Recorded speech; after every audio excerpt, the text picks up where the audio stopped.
wasting any time, let us move to the second session.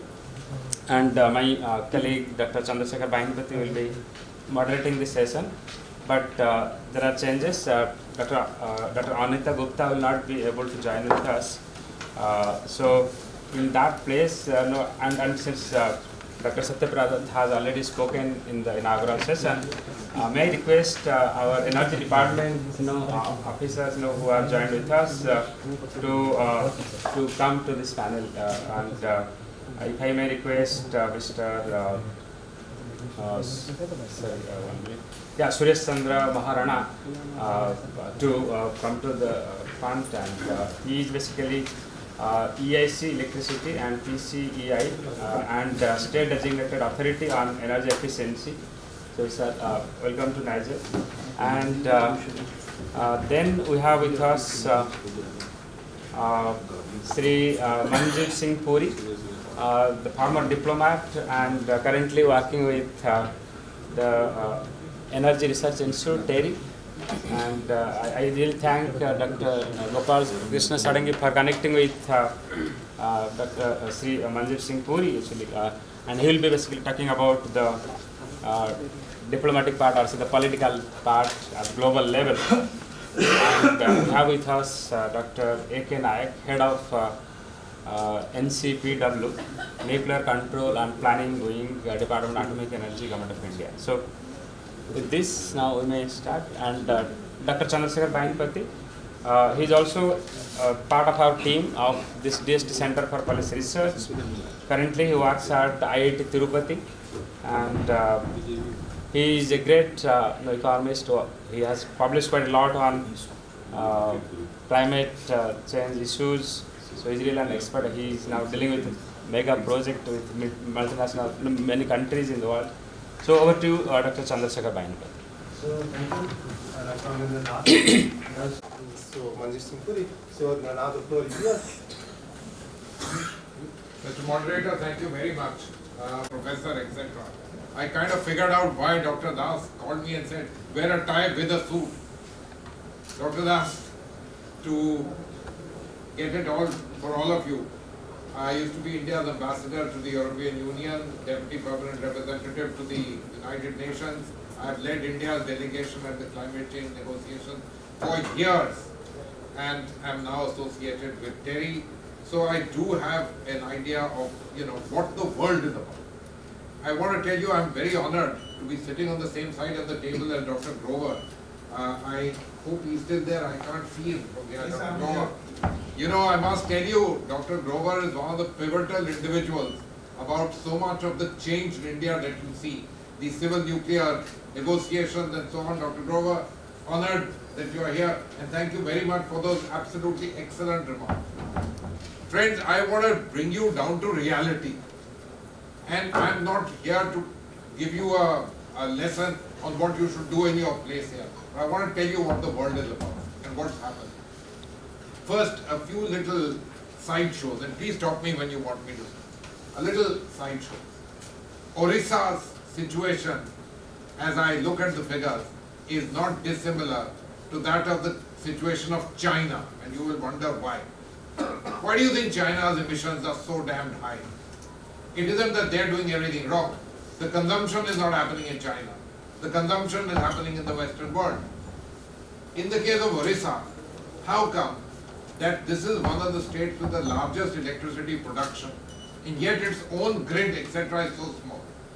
So much of it is captive power plants, and so much of it is going to people like me in Delhi and elsewhere in the country. And you are said to have high per capita emissions, you are down in the ladder, and so on and so forth. So first, to my colleagues in the Odisha government, learn to negotiate a little bit about the way people negotiate in the world. These things are not exactly dissimilar. Second thing, guys, you seem to have missed the bus. I used to be ambassador in Nepal, and every time for the last 20 years, we used to tell them, hey guys, please hurry up on the Pancheshwar hydroelectric project, 5,000 megawatts of Bijli generation. They kept finding some excuse or the other. The main excuses were very simple and straightforward. Your gain may be greater than mine, I won't do it. It's a way of thinking. Till now, if you tell them, even hydropower may be passé, we may not want it. And when that happens, you keep sitting with your hydropower, enjoy it. It ain't gonna give you any benefits. We in any case are gonna move on. I'll give you a little example. A Prime Minister of Nepal came to India some 4 or 5 years back, and I was privileged to be there. And the Energy Ministry in India, the Power Ministry, made a presentation. At the end of it, the Prime Minister was shocked. He said, but Nepal doesn't figure in it. The Power Minister of India scratched his head and said, sorry sir, I thought you were a foreign country. That's the reality of life. You've got to strike when things are. And you seem to have missed the bus, guys. This is a fact. But having said this, let me draw your attention to what are the realities of life. India is a nation state, and hence you don't have independent existences in terms of global policy. First, I want to tell you, climate change is a reality. It's going to hit you, it is hitting us, and everybody needs to act on it, irrespective of Donald Trump coming back to power or not. The second point I want to tell you is a very simple and straightforward one. Negotiations at the international level and taking action, developing plans, doing things are two different matters. International negotiations are about international burden sharing at that particular point of time. In fact, if someone can put up this small little PowerPoint which I sent to Dr. Amarendra a few minutes back, if he can, you'll see something very interesting.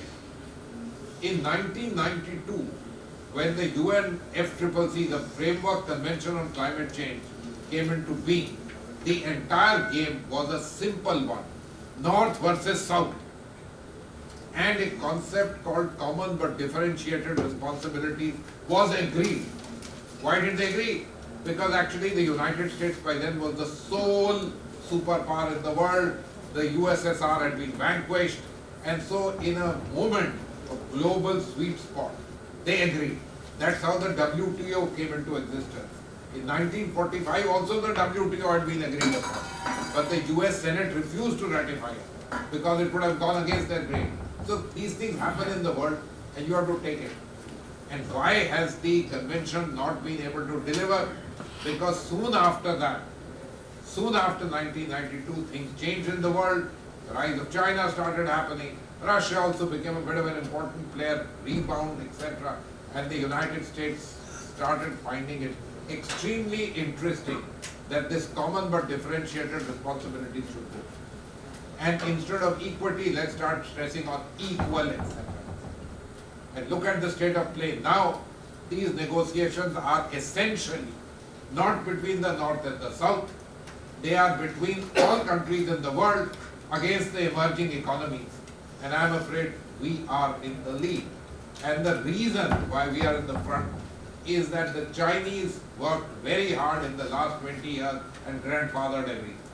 Do you know the number of power plants they were setting up every week, 20 years back? It is astonishing. You can't tell anyone to wind up. You can only tell people to act prospectively. You may ask them to take a price for what they've done in the past. But it can't be, undo it, switch off your power plant. That ain't gonna happen. That's exactly what we did. We did. And so therefore we come into this thing. The second point I want to make to you is 2070 seems very long time, very far away, not even in our children's lifetime. But that's not what the world is about. They ask you for status reports. They ask you for where you are and how are you going about achieving it. And so therefore this entire business comes up every now and then and you can't run away from it. And why can't you run away from it? Because unlike the United States, which is perhaps the original, or in the modern world, one of the original hegemonistic powers, which has the courage to say no, we are not in that business. You want to go up, you want to become Vishwa Gurus, you want to become UN Security Council permanent members, you want the world to say you are a country which abides by international law, follows a rules-based order. And if that happens, they ask you, you won't get 2070. On that day you can't go and say, sorry, I didn't achieve it. In 2030 they'll ask you, are you on target? In 2040 they'll ask you. And the naming and shaming game is not a simple one as that. And let's not be so sanguine. that we are the largest country in the world, we are the third largest economy, nothing can happen to us. It isn't so sanguine. We are a country, no matter what is said here, we are a country where basically speaking things as they currently stand is that stuff that is established and done well, we do a great job of replicating. I think we should accept that fact for the time being. It will change. The honorable exception are the two departments which are represented here, Atomic Energy and Space. They've done fabulous work as far as India is concerned against global odds. But for the rest of what we do, we are the largest refineries. Was the technology ours? It wasn't even built by us. We are the largest networks for digital payments. Was it done by us? Not at all. We are what we are. We are happy to be part of this world. And hence, it's particularly important that the world delivers on these particular things. We would contribute, do our bit and take it forward. So I just want to leave you guys with some simple thoughts. Just look at this. Just take 30 seconds and look at this. 1992, all this business, essentially North-South negotiation. Let us come down to Copenhagen, which was a kind of, averaging out point, where they said, your actions will also be subject to the international world looking at it. Before that, it was, give me money, I will do action, you will take action. They managed to get out of all of that. And then we came to Paris, which was perhaps one of the low points in this entire game, where we ended up with no differentiation in real terms. Everybody must come out with their own national action plans, as they are called. You had Sharm el Sheikh, which happened not this last year, 2023, but 2022, where the basic contours of what is called the loss and damage fund were agreed. There's no mention of CPDR. It's as simple as that. And I want you to read here the last sentence. This is Gaston Brown. He's the Prime Minister of a small little country called Antigua and Barbuda, but he represents the small island nation states. And look what he said. We all know that India and China are major polluters and polluters must pay. Just understand this. This is the changed scenario in which you are. And now let's go on to what happened in Dubai. Next slide. This is most interesting. So Dubai, for all of us, was a, thank God, the delegation came back heaving a sigh of relief. Look at one word which is mentioned here. This is taken straight from The Economist. And the word is, I am afraid it didn't go very well in the email. I will read it out to you. The Economist says, the call to phase out fossil fuels was both economically infeasible and politically naive. This is the magazine which is the standard bearer of Western liberal conservative thought. Do you recall 2021 Glasgow and what happened to us on the very last day? The key expression was only between phase out and phase down of coal. That's all.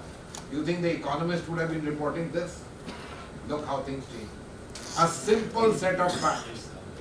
Coronavirus to a lesser extent, but the Ukraine-Russia conflict, which has madly disrupted energy supplies in the world, has resulted in people in the Western world saying the price that we are paying is too high. In fact, in today's corporate boardroom, till yesterday, in a corporate boardroom, the guy who stood for ESG was given a pride of place. He said, "Aap yahan baithiyega. Let us hear what ESG has to say." The Financial Times, when the COP28 was being held in Dubai, carried a lead article saying, "Bye-bye ESG, profits to the fore." These are realities of it. I'm not asking you that, all this is going to happen. I'm just leaving this to you so that you understand the context in which we are working. Because contextualizing what you are doing is particularly important. And then let's go on. For us, perhaps one of the low points of Dubai was this inclusion of methane. I don't know if any of you know the history of methane, how it is a very, very potent greenhouse gas, but why its salience was not there to the extent, etc. The fact that the chaps have brought it in, do remember, no other part of the world will face the music as much as South Asia. The reason that unlike the rest of the world, most of the methane emissions come from hydrocarbons and where technologies are being developed. In South Asia, this includes India, Pakistan and all of that, it's agriculture and it's animal husbandry. And these are extremely problematic to do anything about. So, that's the nature of the globe. But I want to, bring to you again a little point. It's always the Americans and the Chinese coming together. And that's how these deals are struck. Because basically, if you notice, the Chinese have grandfathered everything. The United States doesn't want to do anything but wants you to accept a great deal so that there is a great deal of possibilities for their technology and their money to go places. That's the nature of the globe. Nothing wrong in it. Nothing wrong. Simply to understand and adjust to it. And then, please look at all of this. Next talk will be held in Baku, Azerbaijan, an oil state, and the US election will just be held at that time. Hopefully there won't be any great disruption from this. But after that you will move to Brazil, and I don't know what the sets of pressures there will start. Let me end by drawing your attention to the last little line written by The Economist. It says, reducing reliance on fossil fuels will ultimately depend on making them uncompetitive. And that, sir, is the problem of those who have the fossil fuels. Let me stop. I am happy to take questions from all of you. Why I am happy to take questions and why I want you to ask questions? Because I want you to all understand that as we move to become the third largest economy, by 2017, the second largest economy in the world, sit on the global high table, the price of sitting out there becomes obvious, and you need to move very, very fast on all the elements of technology. Money is not coming our way. You've heard of this money story, $100 billion is nothing. It's not coming the way of large emerging markets. You will have to raise money through private sources, where also they are reluctant to find any kind of segues for monies to be, let me say, make it easier for the flow of monies from the Western world, from the developed world, where savings are there, to the developing world. It's a damn tough call. And which is why I just end up saying, and I'm repeating what someone said here earlier, it's really challenge India, but I have no doubt in my mind, here is a conviction that we will rise to the challenge.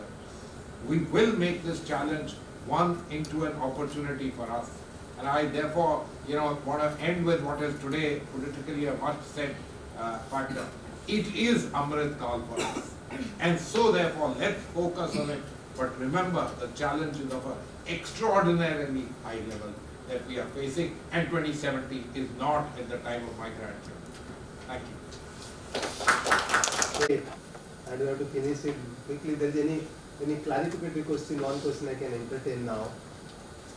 Question will be short, but the answer will be really long, so I don't know whether we should really ask. So maybe we can have an interaction during our tea break. Yes. Okay. So now I invite Mr. Suresh Chandra Maharana. Now the floor is yours, please.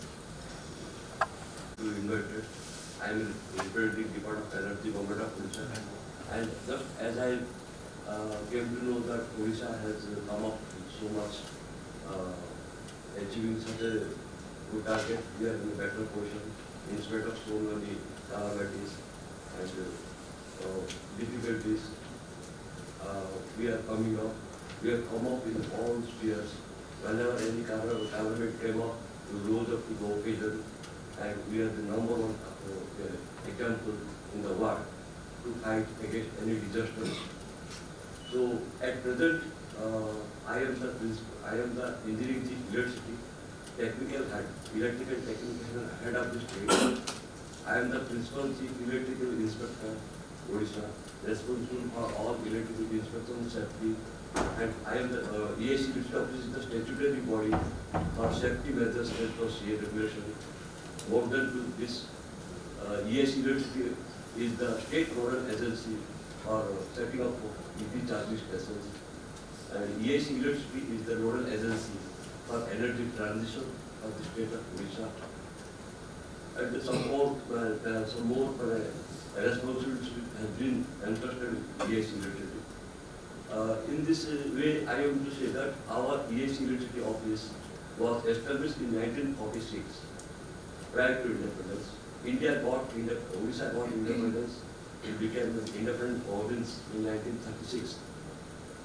At that time, prime ministers were there. After that, in 1946, when we came up, DST University was earlier that time if you elected projects. We have installed 2,000 megawatt of hydro power plants in 6 to 7 places, Budla, Chikima, Hirapur, Rengani, and all we have done departmentally. We made survey departmentally. We installed about 200 grid substations, 400 kV, after 400 kV lines, we were in charge of the distribution sector. After the Reform Act came, the transmission and generation, transmission and distribution were all separated, and we are left with some other major responsibility. So in this way, I just want to say that ESC Electricity, as per transition government, have done a lot of work during last few years. We have come up with around 200 EV charging stations, and we are coming up with so many videos how to save energy.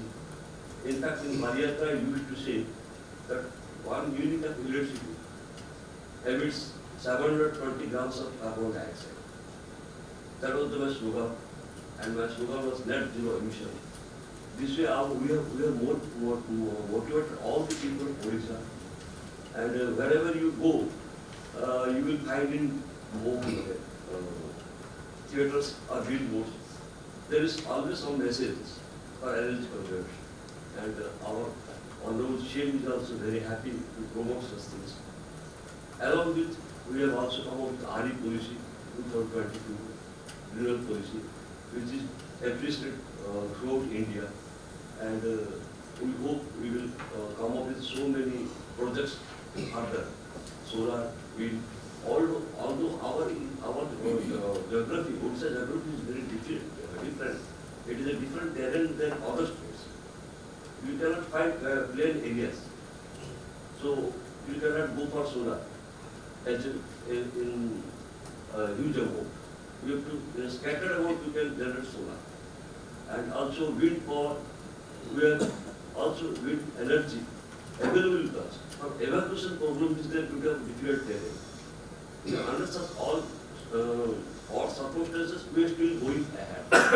I mean to say this much, that Odisha is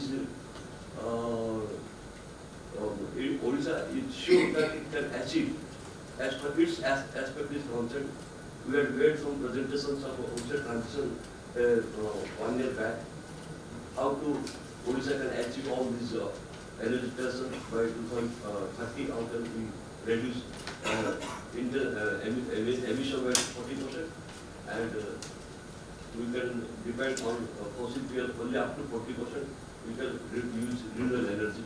We have made presentations, so many presentations. Under this topic, I just want to say that our electrical wing, ESC Electricity Wing, is the state designated agency on behalf of Bureau of Energy Efficiency. And Bureau of Energy Efficiency is going to be Bureau of Energy Transition shortly. And it will take the responsibility of transition, Bureau of Energy Efficiency. And MNRE is looking after the renewable energy. And it is our responsibility as a board, primarily, how to challenge the issue and get our goal. So under this scenario, if anyone ask any questions, I will be happy to answer on behalf of Department of Energy. So thank you, Mr. Marana. So now I invite Dr. Presentation. Yeah, yes. NISER for inviting to speak about nuclear energy and Odisha. We say this climate change and Odisha's development. Look, almost 2 decades back, I myself is trying policy ethical one thing here, thinking that nuclear energy is required 207 plus. Why? Because coal, oil, gas will be endless. Which is there, I'm not reading. The first one is from Odisha. I think few months back, almost 16 villages drowned in Odisha because of the rising sea level, and there are many stories. So, here there are two aspects for Odisha and for India, that we are now pedaling too fast to be a developed nation. The World Bank says, if India has to be developed, India has to grow at least 7.6% per year. And if inflation is taken into account, it's a big number, 10.6% per year. Today our per capita income is very low, below $2,500 per person per year. And World Bank says we have to grow at least 8 times to be called to be a developed nation. And we say by end of Amrit Kal, 2047, we have to have $35 trillion economy. And today it's $3.7 trillion economy. 10 times we have to grow in just 23 years, 24 years. Then we have two major issues. This GDP has to be supported by the energy, otherwise we can never be developed. This we have to just forget. But there is another big impact on us, the climate change. This energy growth has to be respected with the requirement of climate change. We have to grow with a constraint. The next one is just what I am putting. If you look at our GDP growth, vis-a-vis energy which is going together, both if you look at the right side graph, both go together, otherwise the GDP can never be supported. The left side is basically our per capita income, which is also growing. You see, very exponentially it has grown. So that is the ambition. By 2047, we will be called a developed nation.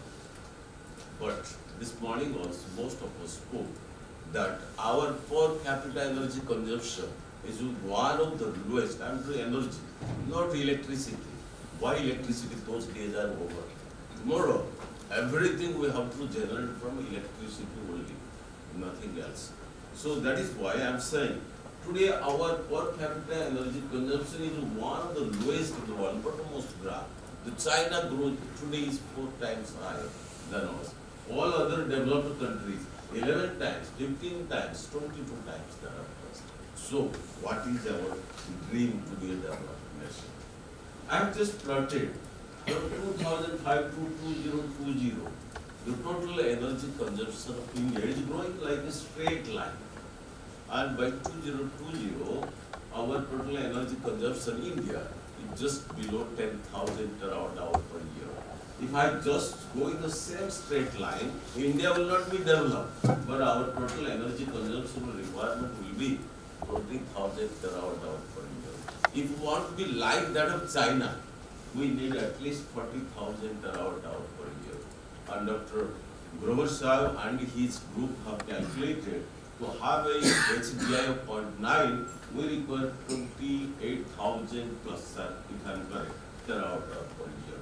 So the dream to go 10,000 to 20,000, 30,000, 40,000, what is our dream to be called a developed nation is fast to be calculated by all the energy policy makers who are sitting here.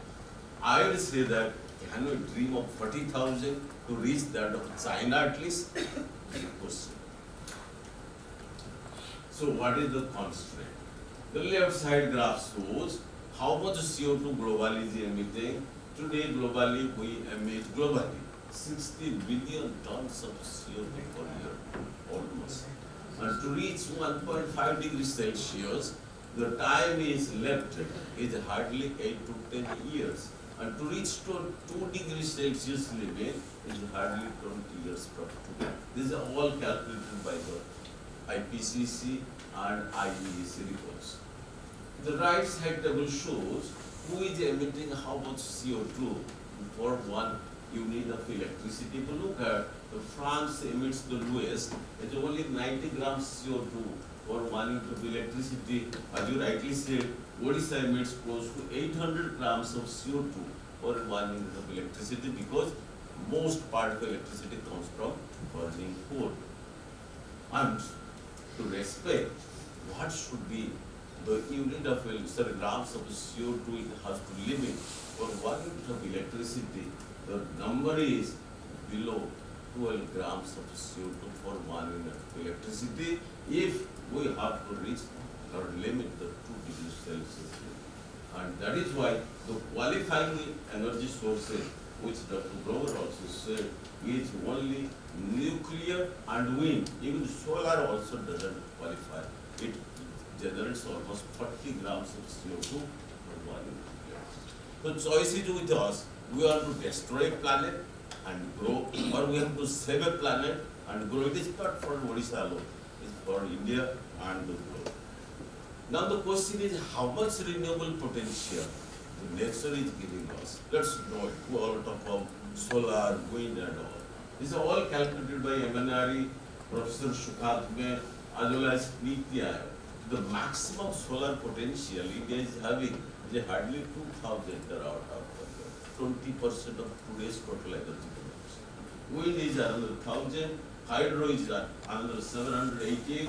Altogether, only 4,000 terawatt-hour India is having. Amongst just 40% of today's total energy consumption. The whole India is having only 40% of that. Forget about growth. We say that we will grow with renewables, but only total is only 4,000. So if I have to have a decarbon energy sector, even to decarbon today, minus 4,000 terawatt-hour, we need nuclear of at least 750 to 800 gigawatt, nothing else. If I don't want coal-based sources. And if I have to be a developed nation, the number can be something like 2,500 to 5,000 gigawatt electric from nuclear. Otherwise, we have to forget that. What is the nuclear potential for India? Our forefathers have already calculated.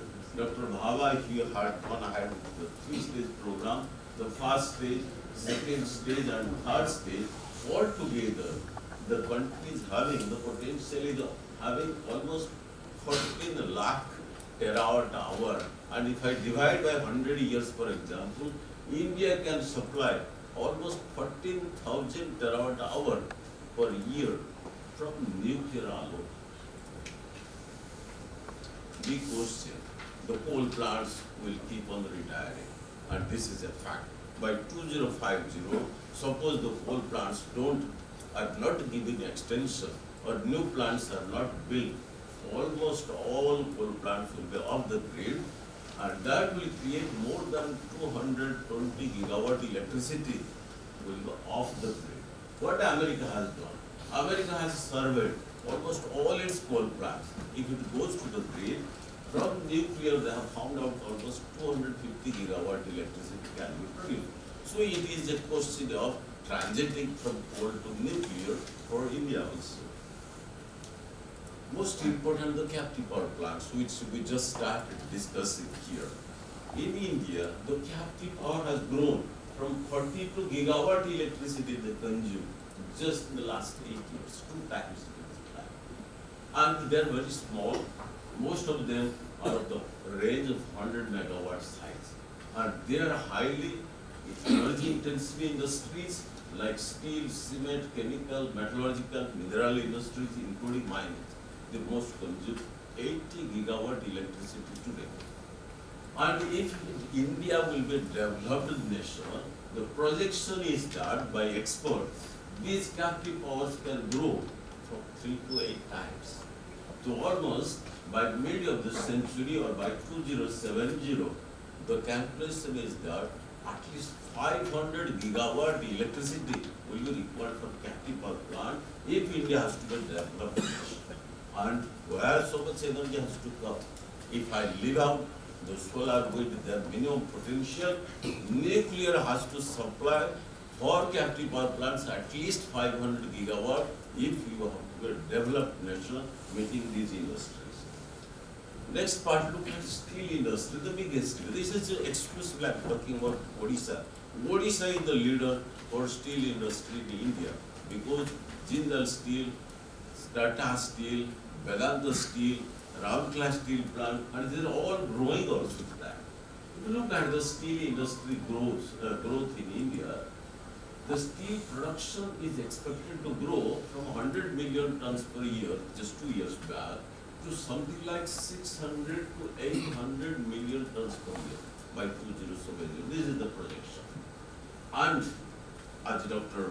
Grover said, in case of carbon reduce, if we feed green hydrogen, that's the only option. How much hydrogen will be required? Will be huge amount of hydrogen to decarbon the steel industry alone, and the amount of nuclear electricity will be 300 gigawatt electric by 2070 only to decarbon the steel industry. And that pressure will be only with Odisha because you are growing the steel. Look at the transport industry. Today we burn oil and gas for transport. What will happen in the decarbon sector? We are all talking about hydrogen. How much hydrogen will be required and how much electricity will be required to produce that hydrogen? I have just got it that in the last, if you look at 15 years, India's transport industry has grown 3 to 5 times, both in the freight sector as well as in the passenger sector. Just a modest transport I have taken because if you look at this is what I am speaking, in America, 80% people go by flights. How much? More than 80%. And in India, 90% Indians are able to catch a flight. In America and Europe, everyone has a car. And in India, more than 80% Indians will be owning a car tomorrow. So, lot of demand for energy in transport sector is envisaged. If I just use a threefold energy demand in transport sector, the amount of hydrogen required will be just 100 million tons of green hydrogen by mid of the century, and to produce that we will require 600 gigawatt electric from nuclear. There is no other option for us. Another measure important. We are a growing population. Today we are 1.4 billion population. 30 crore are waiting to join us. 1.7 billion by mid of this century. What about the drinking water? Today the UN has declared India that we are entering into water scarce nation because per capita water availability is just 1140 meter per year. So to produce sufficient clean drinking water, we have to go for desalination. And for desalination, you need a lot of nuclear energy to provide the survivability of the equal 1.7 billion population by 2026. Now, towards this, apart from the conventional nuclear reactors, the SMR, small modular reactors, is another drive the country is taking up. And the advantage with this conventional, apart from this conventional reactor, this SMR, there is very safe reactor. This is called walk-away safe reactor. Factory produced reactor, they can multiply very fast because small modular, the economic competitiveness is also there. That way worldwide there is a big push apart from the large reactor to go for the SMRs. For Odisha as well as for India, we have done a survey. How many SMRs can be put, especially to decarbon the coal-based plant?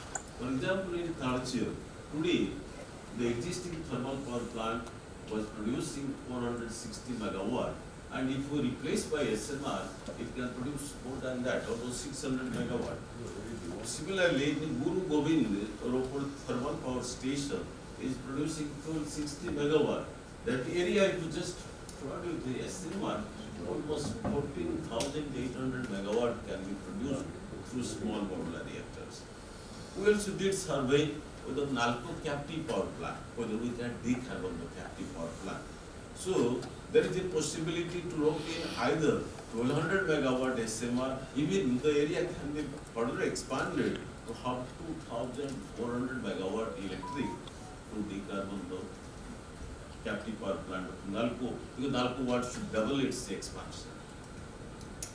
Similarly, in Tamil Nadu, there is a place called Upu. So it's a huge site was given for the whole plant. It was not built. The survey was made. Here SMR park can be made even producing 12.8 megawatt electricity. Apart from the small modular reactors, the world is going with micro-nuclear reactors. These are going to be built along the national highways, close to the cities. The US NRC today has licensed such reactors in Alaska. And typically this use is for hydrogen production, green hydrogen production. For example, 1 megawatt electricity can produce almost 500 kg of hydrogen if we use a low temperature electrolysis, and more than 630 kg if we use high temperature steam electrolysis. So what roughly we are looking at? I would also agree, this is just not a challenge, it is a very big opportunity for India. That look at the amount of money which is coming to business. I myself have calculated it's more than $4.5 trillion business is working for India to decarbonate or to go for energy transition. And here there are plenty of opportunities for the private sectors, PSUs to enter both for nuclear power plant construction, manufacturing, services, consultancy, international collaboration, financial investment, and also for capacity building, education, training. So there is a lot of opportunity from the private industries to come. And what is our readiness? We have small reactors already operating in India, and they can be immediately deployed, for example, to help Odisha to decarbonize its own energy sector. And something, there was a big debate, what is the cost of electricity? So if you look at most of the industries, they need heat, not really electricity. And the moment you transform the heat to electricity, there is a energy loss of almost 7%. So nuclear, the advantage is that you are converting steam to electricity. You use the steam for the industry. So the efficiency is significantly higher. So the levelized cost of heat will be much smaller as compared to the levelized cost of electricity of renewables. And this is the another big thing which we are talking about. I am just going to talk about steel. The European taxes, the carbon border adjustment mechanism, which they have just started. In India, 1 ton of steel produces 2.6 tons of CO2, which is much higher than the global average, which is something like 1.7 tons of CO2. What the European has started to, if you are producing steel from coal-based sources, that is you are emitting CO2, you have to pay almost $1,300 for 1 ton of steel. That means 1 kg, you say that $1.2, $1.3 additional tax. And that's why your steel will never be viable in the international market. So time for, I request the Odisha government, all senior officials are here to rethink what we have to do. Now this next part, another 5-6 slides I will show about Odisha. If you look at Odisha's per capita electricity consumption, which I have taken from CA, very steadily increasing. And today we are much more than the Indian average. Indian average is 1208 kilowatt, 1284 kilowatt hour per year, and ours is almost double of that. We are very good in that way. But if you look at how they are produced, mostly they are produced from coal, 9.5 gigawatt. Hydro, we have big potential, but they are not round the clock available, 2.1 gigawatt, sorry. And total is almost 12 gigawatt. And what is my thinking that today Odisha's captive power consumption is just 6 gigawatt, half of that. And this is going to grow 6 to 8 times by 2070, the logic which I put earlier. That means almost 36 to 50 gigawatt only for the captive power consumption in Odisha by mid of the century or by 2070.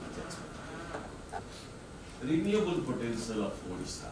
This also I have taken from the Ministry of Power, that renewable potential of Odisha is altogether 28,876 megawatt, almost 20 gigawatt.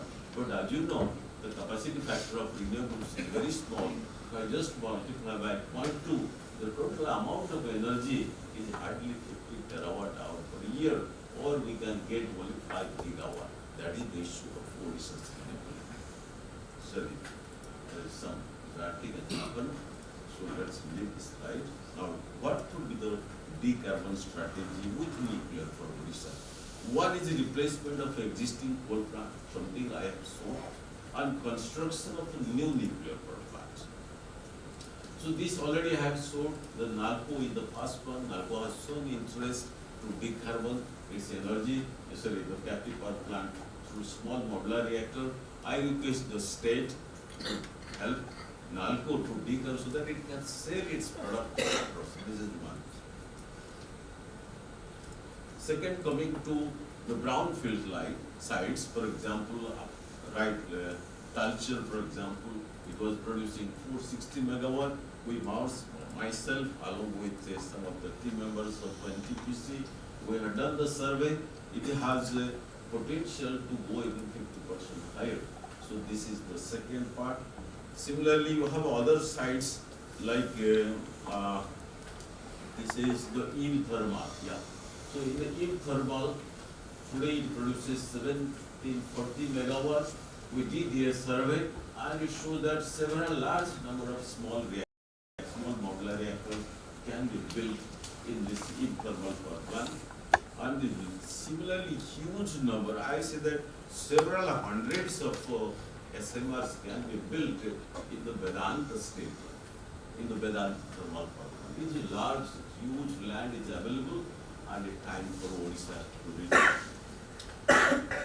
One advantage, changing from coal to nuclear, the important is that land acquisition we don't have to do. It is already with the end user. Water body is available, site survey has been done, transport facilities are available, decommissioning not required, trained manpower is available, township is existing, and all these things is going to be real large set factors for Odisha. The next part is, earlier the government of Odisha had considered to put new nuclear power plants of even 6 gigawatt in Patis, Sonapur and along the coast. So they can rethink or revisit its decision putting this new nuclear plants. So this is my last slide. There is a discussion the cost of different energy system. Supercritical coal, which was very expensive, is not cheap, 2 rupees which we are talking about. It's almost 5 rupees 46 paisa. The moment you put carbon capture and storage, the cost is double, 11 rupees 16 paisa. It's not viable. Natural gas is 2 rupees 78 paisa. The moment we put carbon capture storage, it's 8 rupees 48 paisa. Solar PV is 2 rupees 48 paisa. The moment we put battery storage goes to 11 rupees 48 paisa. Wind is 2 rupees 40 paisa. Wind plus battery storage 11 rupees 40 paisa. And nuclear today is 5 rupees 20. The choice is yours. So with this I conclude that nuclear part has to be the major part of the solution if we have development at the same time respect the climate. Thank you. So thank you, Dr. Nayak. Tea break. So now we can have it. Actually, our major consumption, and out of that 35%, even 15 to 20% goes to industry. This comes somewhere 15 to 20% will get. Other commercial and domestic comes around, is a database that we got the knowledge take up a it is 15% around, you may say commercial and domestic systems. Under such scenario, if we want to meet our actual goal, we have to really focus on this CPP. That's So what Dr. Nayak was also saying, exactly the same. That's it. So now we can have a tea break. One question. So I think this is excellent, and in fact, it is quite amazing. But I have a small question, sir, because I'm also, working in this space of energy transition at the national level. So nuclear is a solution actually. But everywhere I think the question is there about the availability of the nuclear fuel. So what is the situation? Because if you can just give some idea that how the fuel availability can be ensured. Rover will supplement sir with the tanker which is something to see, we have much before the 1 to 3 stage regulatory agreement are worked out. With our own domestic resources, the 3-stage program was started. So this is what I presented there was basically with the domestic reserve. There was no international control.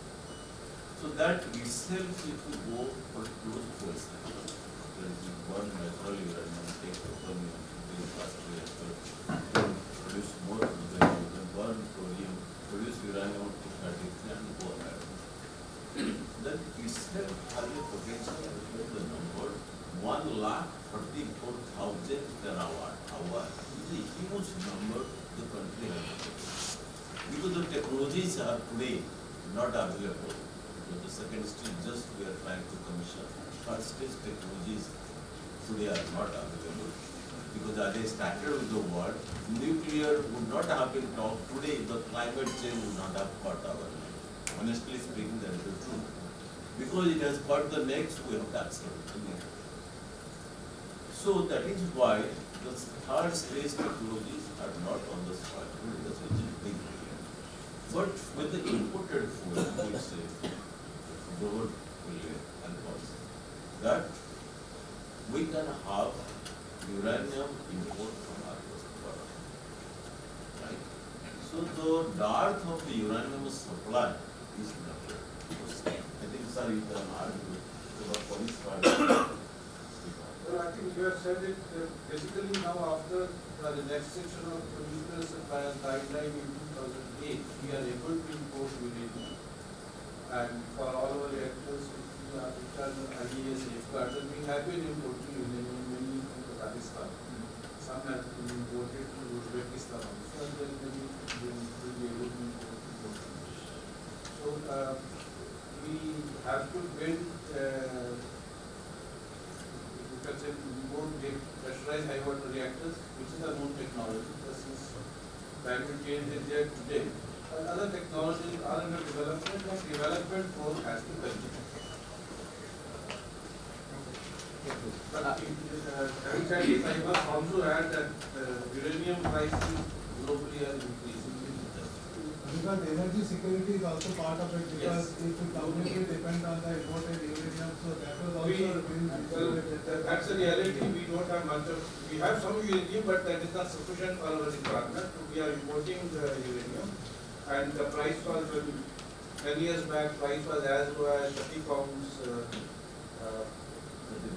$30 a pound. Now it is, 2 days back it was 106. Because that's the kind of change. So in fact, I have a continuation question to that. As Mike said, and people from electricity department also said that it is the way to go is CPPs, captive power plants. But when we go to the CPPs, in fact, mostly they are private operators. And in addition to that, the performance of the CPP depends on the functionality of the main industry, which is where it was established. So in such cases, how do we control it, and how do we ensure the access to the electricity or the continuity of the supply?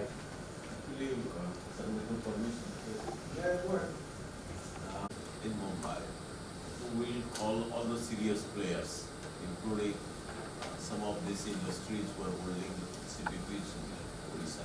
They will be called, and we are critically looking into both the acts, Electricity Act, the captive power laws, vis-a-vis Atomic Energy Act, how to comply to that. This is being worked. Yeah, okay. So, Okay. Now let us break for 30.